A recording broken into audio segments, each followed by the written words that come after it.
안녕하십니까. 인하대 경영대 명예교수 이경환입니다. 이번 시간에는 파워순환 패러다임과 완전 기능 경제국가에서 두 번째 주제인 파워의 오속성과 완전 기능 경제적 행동에 대해서 여러분과 함께 알아보는 시간을 갖기로 하겠습니다. 먼저 우리는 이런 파워 다섯 속성에 대해서 지난 시간에 공부했습니다만 다시 한번 이들이 경제 주체들 경제 행동에 어떻게 영향을 미치는에 대해서 리뷰해보는 시간을 먼저 갖기로 하겠습니다. 우리가 이미 공부한 바와 같이 파워는 바로 다섯 속성을 가지고 있다고 설명드렸습니다. 이와 같은 파워의 다섯 속성은 태초에 빅뱅의 파워가 가지고 있는 그 본질적인 속성입니다. 그 속성은 바로 창조, 보존, 결합, 지배, 귀속의 다섯 속성이며 이것은 바로 인간과 우주와 자연에 속한 모든 것들은 바로 이러한 빅뱅의 파워에 기반하고 있기 때문에 모두가 이러한 타워의 다섯 속성을 가진다고 설명을 드렸습니다. 또 그렇기 때문에 존재하는 모든 것의 행동과 이들의 상호작용은 파워 다섯 속성에 지배됩니다. 마찬가지로 경제 주체들의 경제적 행동은 바로 하나 이상의 파워 속성에 지배됩니다. 이러한 파워 속성이 경제 주체 행동에 있어 어떻게 작용하고 어떤 특성을 나타내는가를 우리가 표육 1을 통해서 살펴보기로 하겠습니다. 먼저 이 창조 속성을 보시는 바와 같이 새로운 가치나 결합을 만들어내는 그런 능력이라고 설명드렸습니다. 따라서 이 창조 속성이 바로 경제 주체에 작용하게 될 때는 바로 새롭거나 독창적인 제품이나 서비스를 개발하게 하고 경제 주체들에게 능률적인 또는 생산적인 경제적 행동을 만들어내는 데 기여할 것이다 하는 것입니다. 두 번째 보존 속성은 우리가 알고 있는 바와 같이 정체성을 창출하고 보존하는 그런 능력입니다. 이런 보존 속성은 경제 주체들에게 차별화되고 고유하며 개성적이고 이러한 그 서비스를 개발하고 경제 주체들의 또한 정체성을 개발해서 이들을 하려고 전문화와 다양성을 촉진시키는 그러한 능력을 만들어낸다는 것입니다. 결합 속성은 수평적 결합이나 통합 능력을 만들어내는데 이들이 경제 주체를 작용하게 될 때는 경제 주체들 간의 교환 거래라든가 연합이라든가 전략적 제휴, 의사소통이라든가 수평적 결합과 같은 이러한 네트워크를 만들어낸다는 것입니다. 지배 속성은 다른 개체를 지배하고 통제하는 그런 능력입니다. 이런 지배 속성은 바로 시장을 선도하거나 또는 선도적 제품이나 서비스를 만드는 그 전략을 만들어내고 경제 주체들 간의 수직적인 결합을 만들어낸다는 것입니다. 귀속 속성은 바로 다른 개체에 종속되거나 귀속하는 그런 능력을 만들어냅니다. 이런 귀속 속성이 경제 주체에 작용하게 되면 바로 경제 주체들 하여금 시장 추종자를 만들어내거나 시장을 추종하는 제품이나 서비스 전략을 구사하게 되고 또한 귀속을 통한 삶이나 존재의 의미를 추구한다 하는 것입니다. 따라서 경제 주체들에게 작용하는 파워의 다섯 속성은 각각 이들의 경제적 생존 전략이나 능력을 만들어낸다 하는 것입니다. 이런 파워 독성은 바로 우리 경제 주체들에게 작용할 때 어떤 행동이 일어날 것이냐 하는 것입니다. 우리가 이미 지난 시간에 공부한 바와 같이 사람들에게 파워의 다섯 속성이 능률적이거나 동시다발적으로 작용하게 되면 완전 기능 행동을 유발한다고 설명드렸습니다. 즉 파워의 다섯 속성이 능률적인 동시다발적 작용을 우리는 콘코던스 프로세스라고 설명드렸으며 이러한 콘코던스 프로세스는 바로 완전 기능 행동을 만들어낸다고 설명드렸습니다. 이 완전 기능 행동에 대해 다시 설명드려보면 완전 기능 행동의 사람은 바로 자신의 잠재적 능력을 모두 개발하고 자신이 이루고자 하는 것에서 최선의 것을 성취하는 그런 사람들입니다. 이런 완전 기능 행동의 사람은 바로 로저스에 의할 것 같으면 이런 사람들은 자아 실현의 과정에 있거나 이상적이거나 실제적 자아 적합을 경험하거나 잠재적 가능성과 능력을 활발하게 개발하는 사람이라고 정하고 있습니다. 이런 사람의 행동 특성을 보게 되면 자신의 느낌과 능력이 일치하고 내면 욕구와 직관을 신뢰합니다. 또 변화 지속적 상태에 있으며 새로운 경험을 기꺼이 받아들이고 자아에 대한 견해를 부정하거나 왜곡하는 근거를 거의 갖고 있지 않으며 불쾌하거나 혐오스러운 경험도 학습하고 성장하는 그런 기호를 간주하고 있습니다. 산드로에 의할 것 같으면 완전 자아 실현은 사람이 도달하고자 하는 언제나 노력하는 그런 목적입니다. 그러나 완전 기능은 자아 실현 과정에서 필요한 그런 단계라고 설명하고 있습니다. 어쨌든 간에 경제 주체들에게 파워의 다섯 속성이 능률적이나 동시다발적이를 장악하게 되면은 이들은 바로 완전 기능 경제적 행동을 유발한다 하는 것입니다. 이런 완전 기능 경제적 행동은 무엇이냐? 경제 주체들이 자신의 잠재적 능력을 모두 개발하고 경제적으로 달성하고자 하는 것에서 최선의 것을 달성하기 위한 그런 행동을 만들어낸다 하는 것입니다. 이런 파워 다수 속성이 바로 우리 지난 시간에 설명드린 것 같이 경제 주체들에게 능률적인 동시사업을 자극하게 되면 바로 자유 경쟁 시장을 만들어낸다는 것입니다. 우리가 이미 설명드린 것 같이 자유 경쟁 시장은 경제 주체들에게 완전 기능 경제적 행동을 유발하는 그런 시장이 된다는 것이죠.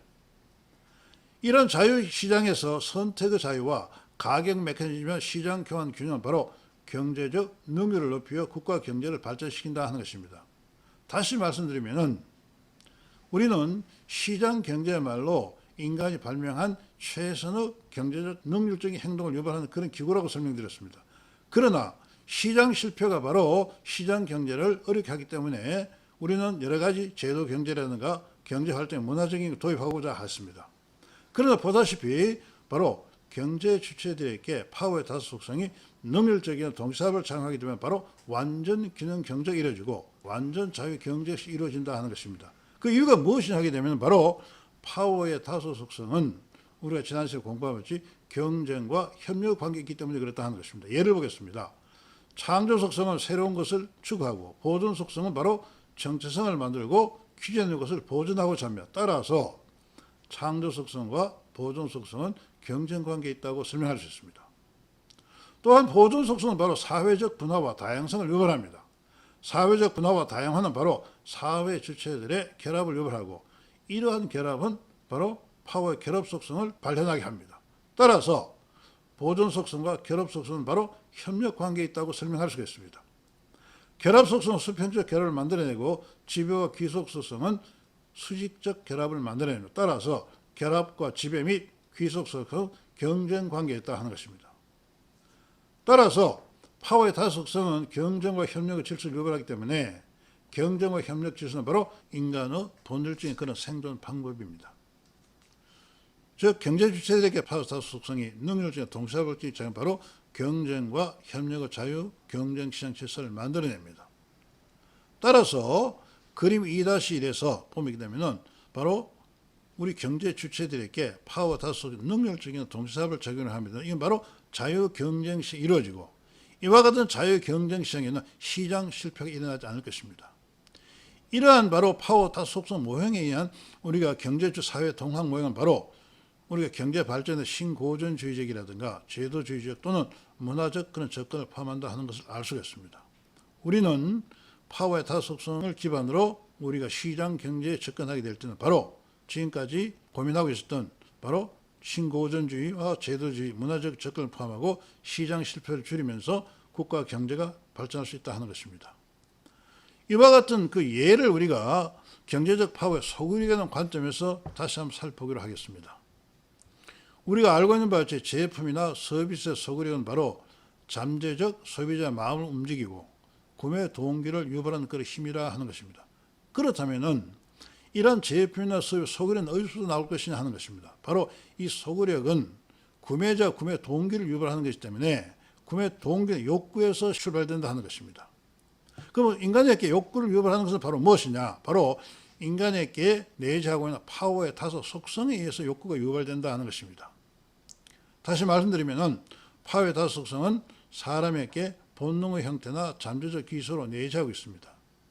이와 같은 내재하는 파워 속성이 자신의 특성에 부응하는 외적 자극이나 내적 요구에 의해서 활성화된다 하는 것입니다. 즉 파워의 다수 속성이 외적 자극에서 활성화될 경우 해당 자격에 부응할 수 있는 그런 파워 속성만이 활성화됩니다. 예를 들어 보게 되면 상품에 포함된 파워의 다수 속성의 특성은 바로 고객의 해당 파워 속성을 자극하고 활성화시켜서 상품의 구매 동기를 유발한다 하는 것입니다. 자, 그렇다면 각각의 파워 속성이 고객의 어떤 구매 동기를 유발할 것이냐 하는 것입니다. 먼저 창조 속성을 보면 창조 속성은 새로운 것이나 진귀함을 추구하는 그런 속성입니다. 이런 창조 속성은 바로 타사와 구별된 상품의 독창성이라든가 진귀함인가 오리지널인가 희소성을 가진 이런 상품을 만나게 되면은 고객이나 잠재적 소비자의 창조 속성이 자극을 받고 이 창조 속성이 바로 구매 동기를 유발한다 하는 것입니다. 보존성은 우리가 아는 것이 정체성을 만들어내고 이것을 보존하는 그런 속성입니다.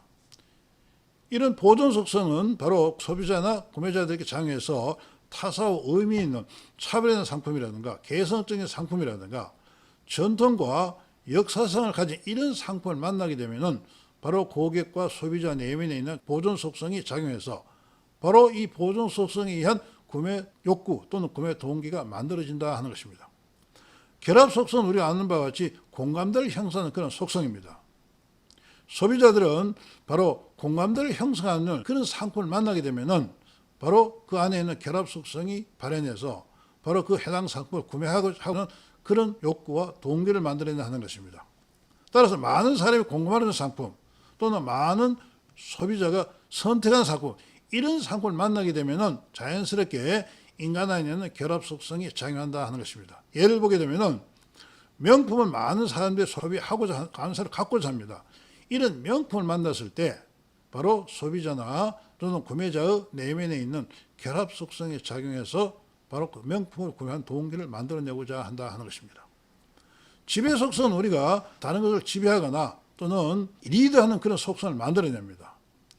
사람 속에 있는 그 지배 속성은 바로 시장을 선도하는 상품이라든가 그 제품을 만나게 되면은 바로 구매하는 동기를 만들어낸다 하는 것입니다. 예를 보게 되면은 시장을 선도하는 상품이나 명품에 포함된 그런 지배 속성은 바로 소비자도 하여금 그 명품을 구매하는 동기를 만들어낸다 하는 것입니다. 귀속 속성은 뭐냐? 아시다시피 환경에 적응하거나 또는 그 적응을 통해서 자기의 존재의 의미를 찾는 것이 그 속성입니다. 이런 귀속 속성은 뭐냐? 유행과 무관하게 지속적인 사용을 유발하게 한다는 것입니다. 따라서 우리가 보면은 상품이 또는 우리가 만든 파워가 파워의 다섯 속성의 모든 특성을 포함할수록 바로 이들은 바로 그 다섯 속성의 특성이 고객이나 잠재적 소비자로 하여금 구매 동기를 유발하게 된다 하는 것입니다. 이런 관점에서 보게 되면은 대부분의 명품은 파워의 다섯 속성의 특성을 모두 포함하고 있다 하는 것입니다. 여러분께서는 여러분이 좋아하는 명품들이 이런 파워의 다섯 속성 어떤 특성을 포함하고 있는지 한번 비교해보는 것도 의미가 있다 할 것입니다. 따라서 제품과 과정에서 작용하는 파워의 다섯 속성은 각각 제품의 고유한 소구력을 창출한다 하는 것입니다. 따라서 우리가 제품을 설계하는 사람이나 판매하는 사람이나 마케팅에 담당한 사람들은 바로 그들 속에 파워의 다섯 속성이 능률적이나 동시다발적으로 작용할수록 바로 이러한 파워의 다섯 특성들이 제품이나 또는 상품에 포함되어서 이것이 바로 고객이나 잠재적 소비자의 다섯 속성을 자극하고 활성화시켜서 그것을 구매할 수 있는 욕구를 만들어내는 것을 알 수가 있습니다. 자, 그렇다면은 이와 같은 파워 다섯 속성이 실제로 경제 주체 활동에서 어떻게 나타나고 있냐 실증하는 그 결과를 한번 살펴보기로 하겠습니다. 표 6-1을 보면은 한국 수도권에서 소재한 기업의 246명에게 파워 다섯 속성의 작용 수준입니다. 1군에게 59명의 사람을 보게 되면은 창조, 보존, 결합, 지배, 귀속 다섯 속성이 모두가 마이너스로 작용하고 있다 하는 것입니다. 그러나 5군에 속한 37명의 사람들에게는 이러한 다섯 속성이 모두 플러스 아주 크게 작용하고 있습니다. 자, 1군에 마이너스로 타워 속성이 작용하는 사람들과 5군에 플러스로 크게 작용하는 사람들의 이들의 경제적 성과와 경쟁력 향상을 보게 되면은 1군의 경우는 전체가 두 가지 다 마이너스 값으로 나타나고 있습니다. 그러나 5군의 경우를 보면은 두 가지가 다 평균 이상의 훨씬 큰 값으로 나타나고 있다 하는 것을 알 수가 있습니다. 따라서 파워의 다섯 속성이 능률적인 동시다발을 적용할수록 기업의 경제적 성과와 경쟁력이 향상되고 있다는 걸 알 수가 있습니다. 또 마찬가지로 2군, 3군, 4군을 보게 되면은 파워의 다섯 속성이 점점 활성화되고 있다는 걸 알 수가 있습니다. 따라서 이것이 그림 6-1을 보게 되면은 파워의 다섯 속성이 활성화되는 순서에 따라서 이 순으로 그들의 경제적 성과와 경쟁력이 향상되고 있다는 걸 알 수가 있습니다. 지금까지 우리는 바로 경제 주체들에게 파워의 다섯 속성이 능률적인 동시다발적으로 작용할수록 이들 완전 기능 경제를 만들어내고 이 완전 기능 경제는 바로 소비자나 구매자들의 하여금 소구력을 향상시키고 또한 완전 자유 경쟁 시장을 만들어내서 시장 실패를 제거할 수 있는 그러한 시장 자유 경쟁 시스템을 구축함으로써 국가 경제가 발전할 수 있다 하는 것을 알 수가 있습니다. 오늘 이 강의를 마치겠습니다. 다음 시간에는 파워 프로세스와 가치화에 대해서 이름간 공부하는 그런 시간을 갖기로 하겠습니다. 감사합니다. 강의를 마칩니다.